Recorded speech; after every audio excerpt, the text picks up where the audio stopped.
Hello friends, welcome back to my channel Himanshu classes. दोस्तों, BPSC ने head teacher examination 2022 के लिए जो हिस्ट्री का सिलेबस निर्धारित किया है, उसके अंतर्गत आपको भारतीय राष्ट्रीय आंदोलन और उसमें बिहार का योगदान, इसके बारे में आपको पढ़ना है।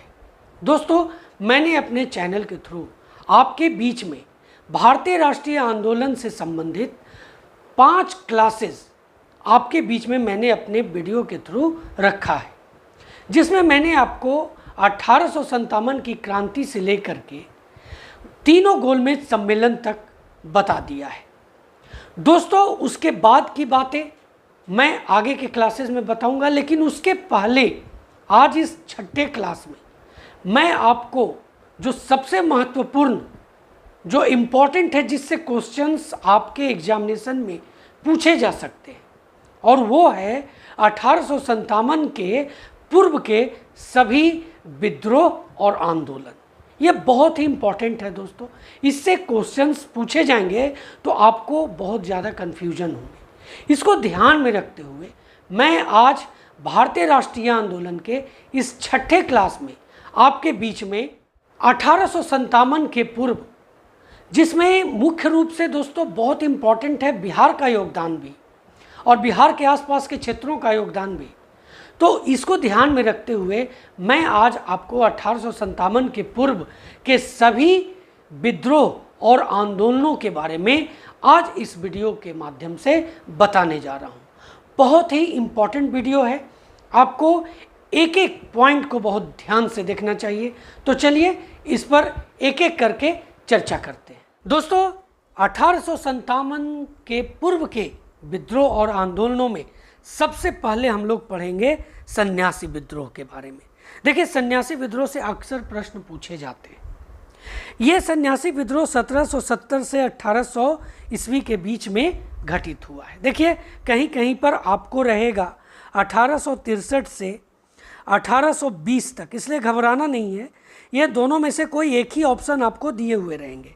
अब 1770 ऑथेंटिक इसलिए है क्योंकि उस समय अकाल पड़ी और इसी समय से इसका शुभारंभ होता है, इसलिए मैंने इसे आपके बीच में रखा है। इसलिए दोनों चीज़ें मैं आपको बता दे रहा हूँ। देखिए, तो 18वीं सदी के अंतिम वर्षों यानी 1770 से 1800 ईस्वी में अंग्रेजी शासन के विरुद्ध तात्कालिक भारत के कुछ भागों में सन्यासियों, अब देखिए इसमें कौन कौन है, केना सरकार हैं और द्विज नारायण ने उग्र आंदोलन किए थे, जिसे इतिहास में सन्यासी विद्रोह के नाम से जाना जाता है। दोस्तों, हम लोग जानेंगे सन्यासी विद्रोह कहाँ हुआ, इसका जो प्रभाव क्षेत्र था वो क्या था, कारण क्या थे, इन सब के बारे में जानकारी हासिल करते हैं। तो देखिए, सन्यासी विद्रोह जो घटित हुआ दोस्तों, वो बंगाल में हुआ। कहाँ हुआ? बंगाल में। और सन्यासी प्रभाव का जो क्षेत्र था बंगाल में, वो था ढाका, रंगपुर और मैमनपुर। देखिए, विद्रोहकारी जो थे वो सन्यासी शंकराचार्य के अनुयायी थे, और आंदोलन का जो कारण हुआ वो हिंदू, नागा और गिरी के सशस्त्र सन्यासियों का तीर्थ यात्रा पर जो प्रतिबंध लगाना हुआ, यही आंदोलन का मूल कारण हुआ। और दोस्तों, जो महत्वपूर्ण कारण जो मैं अभी आपको बता रहा हूँ, देखिए क्या हुआ। एक तरफ प्रतिबंध लगा दिया गया, और 1770 में बंगाल के भयानक अकाल ने यहाँ के निवासियों को त्रस्त कर दिया था। इसके पश्चात सन्यासियों ने अंग्रेजों के विरुद्ध सशस्त्र विद्रोह प्रारंभ कर दिया। दोस्तों, बंकिम चंद्र चटर्जी द्वारा जो लिखित उपन्यास है आनंद मठ, जिसे 1882 ईस्वी में लिखा गया, का कथानक जो है वो सन्यासी विद्रोह पर आधारित है। बहुत ध्यान से देखिएगा, ये क्वेश्चन भी आता है कि किस उपन्यास में सन्यासी विद्रोह का वर्णन है, तो आपको मैं बता दूं, ये सीधे सीधे आपको याद रखना है, आनंद मठ। दोस्तों, इस आंदोलन में हिंदुओं एवं मुसलमानों की एक समान भागीदारी रही। दोनों ने मिल करके इस आंदोलन को आगे बढ़ाया, इसलिए इसे कबीर विद्रोह के नाम से भी पुकारा जाता है। दोस्तों, बिहार का जो पूर्णिया क्षेत्र था वो 1770 से 71 के बीच में सन्यासी विद्रोह का केंद्र रहा था। इसलिए अगर आपसे एग्जामिनेशन में पूछा जा सकता है कि बिहार का कौन सा क्षेत्र सन्यासी विद्रोह का केंद्र था, तो आपका जवाब होगा पूर्णिया क्षेत्र। कब से कब तक? 1770 से 71 तक। अब देखिए इन विद्रोह के प्रमुख नेताओं में कौन कौन थे, ये जानना आपको बहुत ज़रूरी है। इसमें केना सरकार थे, दर्जी नारायण थे, मंजर शाह, देवी चौधरानी, मूसा शाह, भवानी पाठक। तो ये जितने भी आप नाम देख रहे हैं यहाँ पर, वो सब आपको याद रखना है, क्योंकि इससे हो सकता है आपको इससे भी क्वेश्चन पूछे जा सकते हैं। इसलिए केना सरकार, दर्जी नारायण, मंजर शाह, देवी चौधरानी, मूसा शाह, भवानी पाठक, ये नाम आपको बिल्कुल दिमाग में रखना है। देखिए इनकी आक्रमण जो पद्धति थी, ये भी क्वेश्चन आता है कि सन्यासी जो विद्रोह हुआ उसमें सन्यासी विद्रोह में सन्यासी जो थे वो किस पद्धति पर युद्ध करते थे, किस पद्धति पर आधारित युद्ध करते थे, तो इसका सही जवाब है ये था गोरिल्ला युद्ध प्रणाली। दोस्तों ईस्ट इंडिया कंपनी ने बहुत कठिनाई से वारेन हेस्टिंग्स के नेतृत्व में सन्यासी विद्रोह का दमन किया था, इसलिए ये नाम आपको याद रखना है। ईस्ट इंडिया कंपनी ने किनके नेतृत्व में, तो वारेन हेस्टिंग्स के नेतृत्व में सन्यासी विद्रोह का दमन किया था। दोस्तों अब आते हैं चुआर विद्रोह। अब देखिए चुआर विद्रोह क्या है। तो चुआर जनजातियों ने सन 1764 ईस्वी में अंग्रेजों के विरुद्ध विद्रोह किया। तो ध्यान यहाँ रखना है, चुआर विद्रोह जो हुआ 1764 ईस्वी में किसके विरुद्ध हुआ? अंग्रेजों के विरुद्ध हुआ। चुआर जनजातियों का निवास क्षेत्र मिदनापुर जिला था, इसलिए यह भी याद रखना है, मिदनापुर जिला। इस विद्रोह का कारण क्या था? तो इस विद्रोह का कारण था अकाल, भूमिकर में वृद्धि एवं अन्य आर्थिक कारण। देखिए इन लोगों ने आत्मविनाश की नीति अपनाते हुए बाराभूम, ढोलका, दलभूम और कैलापाल के राजाओं के साथ मिलकर विद्रोह किया। दोस्तों 4 विद्रोह का क्षेत्र था, इसमें कौन कौन था ये देख लीजिए। सेभूम था, मानभूम, बाणभूम और पंचेत राज्य, ये 4 विद्रोह के क्षेत्र थे चुआर आंदोलन के। दोस्तों विद्रोह का प्रमुख नारा था अपना गांव अपना राज, दूर भगाओ विदेशी राज। इसलिए ये आपको विद्रोह का जो नारा है ये आ सकता है एग्जामिनेशन में कि अपना गांव अपना राज, दूर भगाओ विदेशी राज। ये नारा किस आंदोलन से संबंधित है? तो आपका सही जवाब होगा चुआर आंदोलन। दोस्तों अब हम लोग अहोम विद्रोह की चर्चा करते हैं। देखिए अंग्रेजों के विरुद्ध अहोम विद्रोह जो था 1828 ईस्वी में किया गया था, इसलिए अहोम विद्रोह जो है उसका जो काल है वो आपको याद रखना है 1828 ईस्वी। दोस्तों 1828 का अहोम विद्रोह जो हुआ उसे प्रथम आंग्ल बर्मा युद्ध का परिणाम समझा जाता है।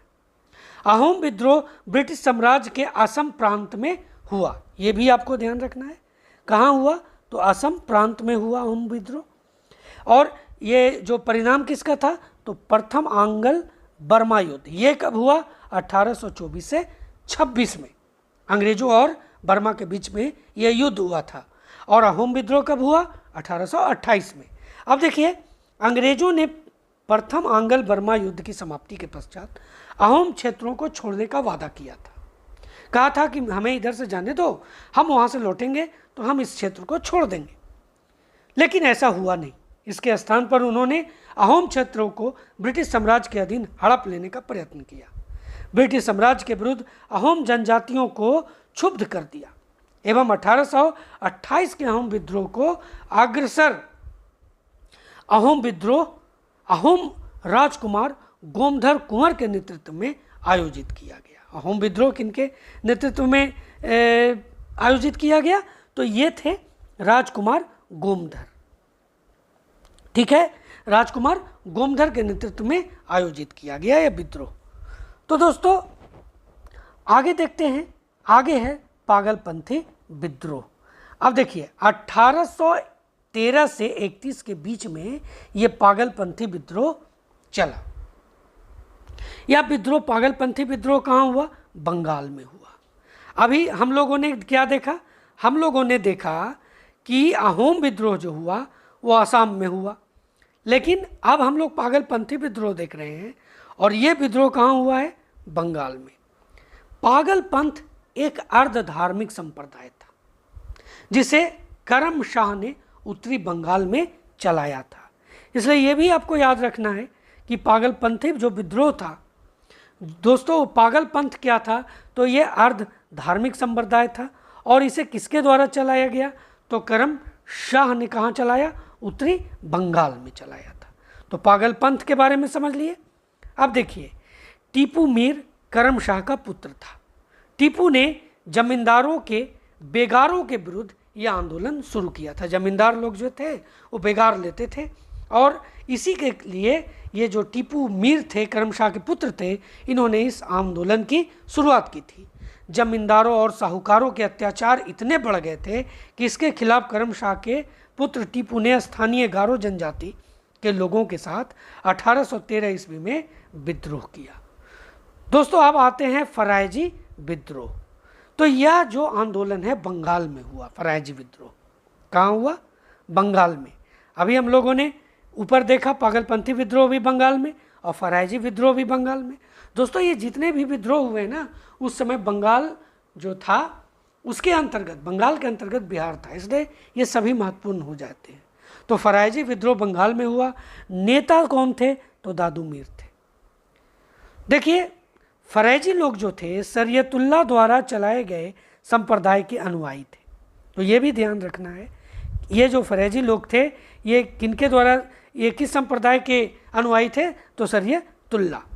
अब देखिए मोहम्मद मोहसिन, जिन्हें दादू मीर के नाम से जाना जाता है, ने जमींदारों की ज़बरदस्ती वसूली का प्रतिरोध करने के लिए किसानों को संगठित किया। यह अंग्रेजों एवं जमींदारों के विरुद्ध किसान आंदोलन था। तो समझ गए आप। अब आगे बढ़ते हैं। देखिए दादू मीर ने नारा दिया था, समस्त भूमि का मालिक खुदा है। दादू मीर ने। दोस्तों इस आंदोलन को वहाबी आंदोलन का सहयोग प्राप्त था। यह विद्रोह 1838 से 1857 ईस्वी तक चलता रहा। बंगाल के फरीदपुर का यह संप्रदाय शरीयतुल्लाह द्वारा अनुमोदित विचारों से प्रभावित था। दोस्तों ये लोग सामाजिक, राजनीतिक तथा धार्मिक परिवर्तन का प्रतिपादन करते थे।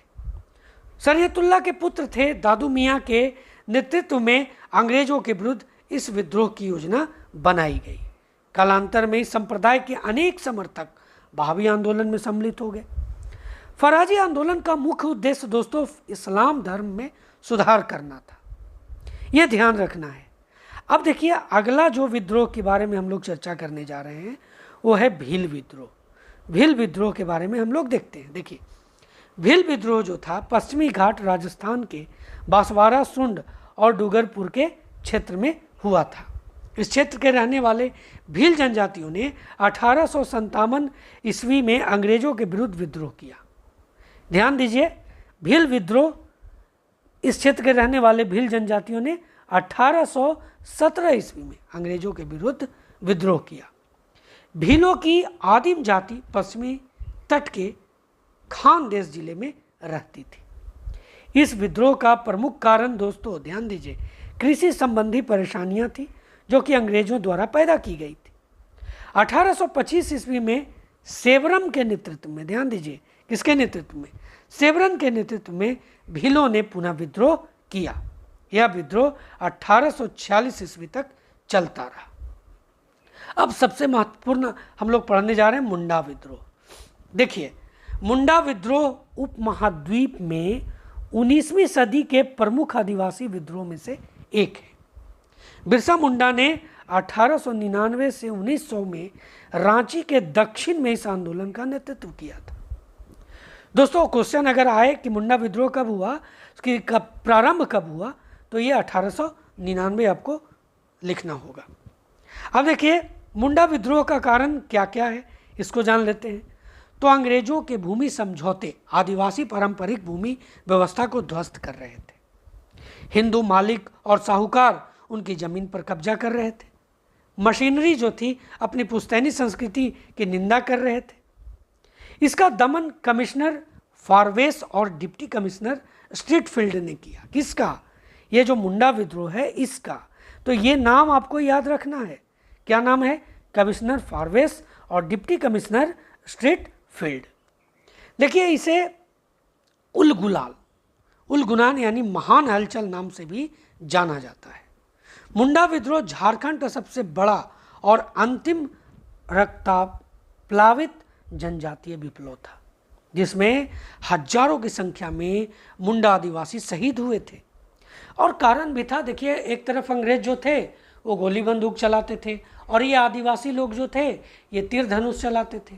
तो तीर धनुष कब तक मुकाबला करता गोली बंदूक का? तो यही चीज़ें हुआ जो, लेकिन ये बहादुरी से लड़े। तो अब हम लोग रामोशी विद्रोह के बारे में जानते हैं। देखिए रामोशी विद्रोह अकाल और भूख की समस्या के चलते प्रारंभ हुआ, इसलिए आपको ध्यान रखना है। अगर कारण पूछा जाए रामोशी विद्रोह का कारण क्या था, तो कारण था अकाल और भूख की समस्या।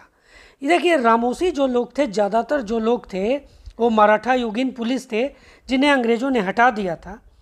पश्चिमी घाट में रहने वाले रामोशी जाति के लोगों ने 1822 ईस्वी में अपने नेता सरदार चित्तर सिंह के नेतृत्व में यह विद्रोह किया। कब किया? 1822 में। इनके नेता कौन थे? तो सरदार चित्तर सिंह। ये दोनों आपको याद रखना है। रामोशी जाति के लोगों ने 1822 में अपने नेता चित्तर सिंह के नेतृत्व में यह विद्रोह किया। दोस्तों रामोशियों ने सतारा के आसपास के क्षेत्रों को लूटा और किले पर भी आक्रमण कर दिया। 1825-26 में भयंकर अकाल और अन्नभाव के कारण इन्होंने उमा जी के नेतृत्व में पुनः विद्रोह किया। तो उमा जी के नेतृत्व में भी विद्रोह किया 1825 से 26 में। यह विद्रोह लगातार 1829 तक चलता रहा। इस विद्रोह का अंग्रेजों ने बलपूर्वक दमन कर दिया। इसका परिणाम हुआ कि अंग्रेजों ने सभी रामोशियों के अपराधों को माफ़ कर दिया। ये जरूर फ़ायदा हुआ इन्हें, और उनको अपनी सेवा में वापस बुला लिया। और इनकी सेवा क्या थी? इनकी सेवा थी दोस्तों, पूना के रामोशी क्या थे? मराठा युगीन पुलिस थे। तो उसमें इन्हें वापस बुला लिया गया। अब हम लोग आते हैं बहावी आंदोलन। देखिए भारत में बहावी आंदोलन की स्थापना रायबरेली के सैयद अहमद ने की थी। किसने की थी? सैयद अहमद ने। देखिए इस आंदोलन की प्रेरणा अरब के अब्दुल बहाब व दिल्ली के संत शाह वली उल्लाह से मिली थी, इसलिए ये भी याद रखना है। स्थापना रायबरेली के सैयद अहमद ने की थी। आंदोलन की प्रेरणा कहाँ से ली गई? तो अरब के अब्दुल बहाब और दिल्ली के संत शाह वली उल्लाह से।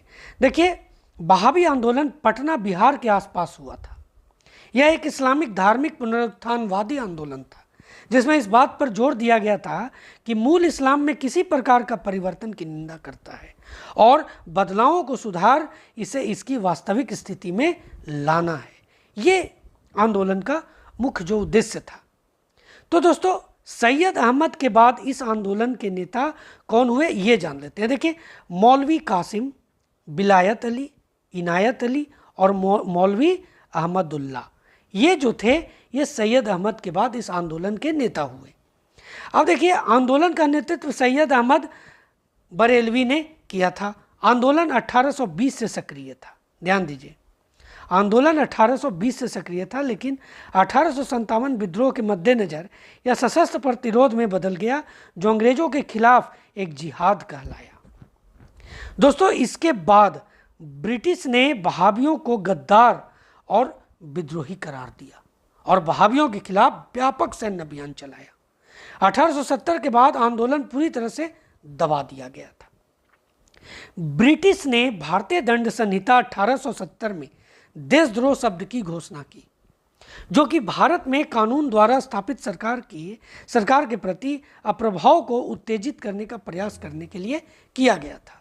इसलिए देशद्रोह शब्द की घोषणा जो आती है दोस्तों, ये मूल रूप से बहावी आंदोलन से ही आती है। सबसे पहले भारतीय दंड संहिता 1870 में देशद्रोह शब्द की जो घोषणा हुई।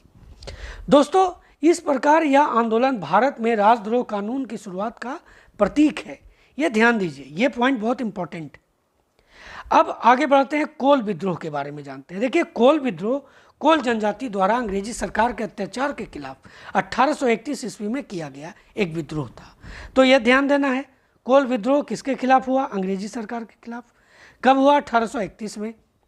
अब छोटा नागपुर के कोलों ने यह विद्रोह उस समय किया जब उनकी भूमि अनेक मुखिया लोगों से लेकर के मुस्लिम और सिख कृषकों को दे दी गई। 1831 के लगभग हुआ यह विद्रोह, देखिए ध्यान दीजिए, ये जो क्षेत्र मैं आपको बता रहा हूँ, सिंहभूम, पलामू, हजारीबाग, मानभूम आदि क्षेत्र में व्यापक रूप से फैला था। अब ये सभी क्षेत्र झारखंड में, पहले उस समय बिहार में थे। दोस्तों, इस विद्रोह में कोलो का नेतृत्व सुरगा और सिगराय, ये दोनों याद रखिएगा नाम, इन्होंने किया। सुरगा और सिगराय, कोलो विद्रोह का नेतृत्व सुरगा और सिगराय ने किया। तो हम लोग खासी विद्रोह के बारे में जानते हैं। देखिए, खासी विद्रोह जो है वो 1833 में खासी और जयंतिया पहाड़ियों के बीच के इलाके में एक नियोजित ब्रिटिश सड़क के विरोध में हुआ था। दोस्तों, असम के पहाड़ियों के निकट रहने वाले जो खासी जनजाति थे, जनजातियों ने तीरथ सिंह के नेतृत्व में अंग्रेजों के द्वारा खासी लोगों को बलपूर्वक सड़क मजदूर के रूप में भर्ती करने के खिलाफ शुरू किया था। सड़क बनाना था और ये जो खासी और जनजाति, खासी और जयंतिया, ये दो जनजाति थे, इन्हें ज़बरदस्ती पकड़ करके मजदूर के रूप में इनसे काम लिया जा रहा था। और इसका नेतृत्व किसने किया, ये ध्यान दीजिए, इसका नेतृत्व तीरथ सिंह ने किया। इसलिए ये नाम आपको याद रखना है, तीरथ सिंह। दोस्तों, अब आते हैं संथाल विद्रोह।